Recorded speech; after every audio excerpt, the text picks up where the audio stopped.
Hello everyone, welcome back to my channel. Today நம்ம இந்த வீடியோவில் எதை பற்றி பார்க்க போகிறோன்னா, ஒரு வாரத்துக்கு முன்னாடி கடலூர் மாவட்டத்தில் வந்து ஒரு ரயில்வே கேட்டு ஓப்பனில் இருந்தனால ஒரு சிபிஎஸ்சி ஸ்கூல் வேன் வந்து ஆக்சிடெண்ட்டுக்குள்ளாகி அதில் பயணித்த நிறைய ஸ்கூல் பிள்ளைங்க வந்து இறந்து போனாங்க. மேலும் நிறைய பேர் காயப்பட்டாங்க அப்படிங்கிற விஷயம் நம்ம ஏற்கனவே தெரிஞ்சது. இதை பற்றி மறுபடி ஒரு விவாதம் பண்ண போகிறோம். அதாவது அந்த இடத்துல கேட் கீப்பராட்டு இருந்தவர் வந்து ஒரு வட இந்தியாவை சார்ந்தவர். இப்போ வட இந்தியாவை சார்ந்தவர்னா அதிகபட்ச பாசிபிலிட்டி அவர் வந்து ஹிந்தி பேசணும், இல்லாட்டு பீகாரி, மராத்தி இந்த மாதிரிப்பட்ட வேறு ஏதாவது ஒரு லாங்குவேஜ் தான் அவரோட தாய்மொழியாட்டு இருக்கணும். நம்பர் 2 வந்து அவருக்கு வந்து இங்கிலீஷ் வந்து செகண்டரி லாங்குவேஜாட்டு பேச தெரியலாம், இல்லாட்டு அரைக்குறையாக தெரியலாம், அப்படி வச்சுக்கலாம். இப்போது மெயினாக நம்ம தெரிய வேண்டியது, இப்போ ரயில்வே எக்ஸாமு, ரயில்வே ஜாப் வந்து இந்தியா முழுக்க பொதுவானது, அது எல்லாருக்கும் தெரியும்.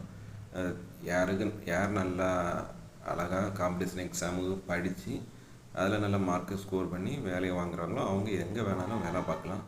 இதில் யாரும் மாட்டுக்கிறது சொல்ல எதுவுமே இல்லை.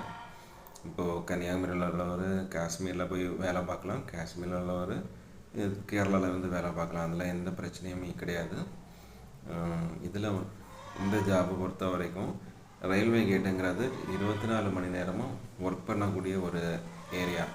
சில இடத்துல ஃபாரஸ்ட் பிளேஸ் இருக்கும், சில இடத்துல வந்து ஆள் நடமாட்டம் அதிகம் இல்லாத மாட்டம் இருக்கும். அந்த இடத்துல பேசஞ்சருக்கும் சரி, இல்லாமல் அந்த மெயினாக அந்த கேட் கீப்பருக்கும் சரி பாதுகாப்பு அப்படிங்கிற நிறைய விஷயங்கள் பார்க்கணும். இப்போது அவரும் ஒரு மனிதர் தான், அந்த ரயில் கேட் கீப்பரும். இப்போ அவரும் வந்து ஏதாவது சுச்சுவேஷனில் அவருக்கும் இயலாமைகள் நிறைய வரலாம். அப்போ அந்த டைமும் அவருக்கு வந்து பக்கத்தில் உள்ள மக்களை கூட கம்யூனிகேஷன் பண்ணணும் அப்படின்ட்டு நிறைய தேவைகள் வரும். அப்போ லாங்குவேஜ்னால நிறைய பிரச்சனைகள் அங்கே வர வாய்ப்பு இருக்குது. சில நேரம் ஒரு சின்ன ஒரு குட்ஸு ட்ரெயின் தான் வரும், அது வரக்கு அரை மணி நேரம் இருக்கும்போதே, இல்லாட்ட ஒரு 20-25 நிமிஷம் இருக்கும்போதே கேட் கீப்பர் என்ன பண்ணிடுவார், கேட்டை க்ளோஸ் பண்ணிடுவார். அப்போ அந்த மாதிரி பண்ணுறதுனால சம்டைம் அது பீக் ஹவராக இருந்தாலும் டிராஃபிக் வந்து 5 கிலோமீட்டர் 6 கிலோமீட்டருக்கு நீளமாக போயிடும். அந்த மாதிரியெல்லாம் நிறைய இடங்களில் பிரச்சனைகள் வருது. ஸோ அந்த டைமில் பக்கத்தில் உள்ளவரால் பேசியும் எதுவும் பண்ண முடியாது, அவரும் நிறைய விஷயங்கள் புரிகிற மாதிரி இருக்காது.